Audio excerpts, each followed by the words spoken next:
Le festività natalizie arrivano a grandi passi e la protesta monta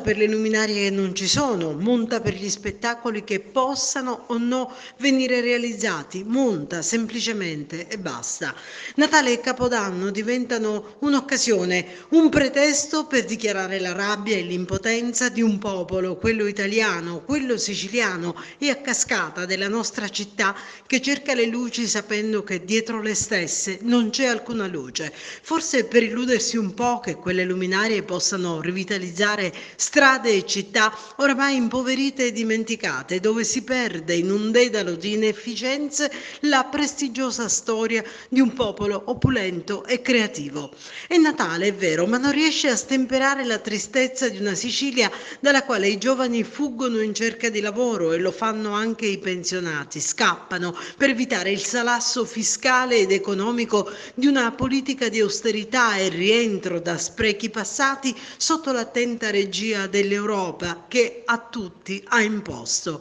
Il commercio e le aziende sono strozzati da una burocrazia lenta, spesso impreparata e che persegue interessi in linea con le politiche che ben poco hanno operato per la crescita delle piccole e medie imprese. Non è il problema delle luminarie quello di Agrigento. La necessità di riflettere è obbligatoria sull'indice di povertà dei siciliani che continua a salire, i consumi che crollano, i meccanismi di incentivazione delle spese con bonus e incentivi che non sono attivabili e fruibili se non c'è una base sulla quale spendere. Stipendi e tredicesime sono già fortemente erosi da Tari, IRPEF, IMU e mille altre bollette che impediscono di poter riscoprire quello spirito gioioso del Natale in cui anche il senso della famiglia viene snaturato. Figli all'estero o al nord che non riescono a raggiungere le famiglie a causa di turni di lavoro o anche voli costosissimi per i quali